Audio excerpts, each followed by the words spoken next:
Last episode, we discussed dissociation, a subconscious disconnect where your brain tries to protect you from an unsafe environment, unsafe situation. Today, I want to discuss repression. Repression, the subconscious is no longer in play here.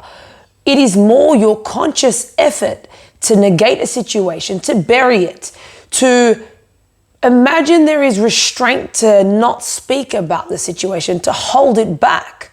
Now, this is holding back the tears, holding back that choked up feeling and wanting to lock down anything that wants to surface and not actually be present and speak or act on the topic. There is a big difference between disconnecting subconsciously and consciously repressing something. The first being, well, if you're disconnecting because of a direct trauma or an unsafe environment, it's a protection mechanism. But then when you come to repress something, this is your conscious effort, your conscious choice not to deal with the situation. Now, as my mentor Julian always would say, you can't namaste the bear. Meaning, well, one day the bear is going to come and you can't hum it away. So all of the passive ways of trying to block it out, meditate, shut it off, not be present and not deal with the situation and almost make it as if it never happened and burying it deep down in that vault is not going to help you deal with the day that it does resurface. It does trigger you and you have to actually deal with the situation. Now, when it comes to repressing any thought, any memory, anything that you've experienced, you are setting up a pattern. A pattern that if anything happens that is bad or unsafe or something you are not comfortable with, something that is challenging, frightening, you will automatically lock it down. You don't give yourself the ability to face it and deal with it. So even if it is the slightest little situation within life moving forward past the trauma, if you've done this previously with a trauma or unsafe situation, you are creating a pattern that when you come to deal with just the basic instincts in life, the basic situations from work, family, relationships, anything that you're dealing with on the surface level, you may now have set up a pattern that won't give you the ability to actually deal with the problem. Your pattern is, well, it's bad shit. Let's suppress it. Let's not talk about it. Let's not deal with it. Now, the more you do that, the harder it is to action anything. Remember, words in your head and blocking things away is a very passive way to try and deal with the problem. We need an active situation, somewhere where that you will get a physical result. So whether it is speaking about it, acting out about it, talking about it to the proper chains so that you can actually do something about the problem.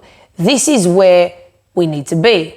Now, if you have this instant and automatic knowledge or insight into yourself to say, I know I'm repressing it, but I don't want to deal with it, maybe you're not just ready. But then I ask you, why are you not ready to deal with it?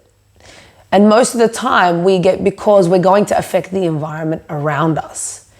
Now, you have to come first in this situation. Yes, you may affect friends, family, colleagues, the environment around you, the people around you. But if you are not your best self and you don't give the opportunity for yourself to grow and be the best version of yourself, those people around you are only going to be the same. They're never going to be able to be challenged the same way you want to be challenged.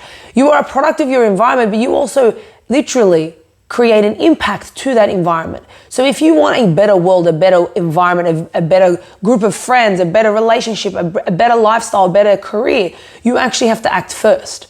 And those little steps on dealing with your own trauma and learning not to repress and hold back anything that has happened to you that may have been of an unfortunate or a negative situation, again, is only an experience you've dealt with that needs to come to light so that you can learn from it. We can remove the experience and keep the lesson.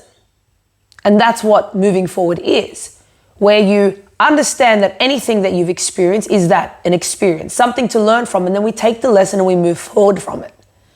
So instead of repressing thoughts, memories, stories, why don't we act on them? And what I would suggest is first acknowledging that you are holding back those ideas, those thoughts. Sitting down with yourself and discussing that with yourself.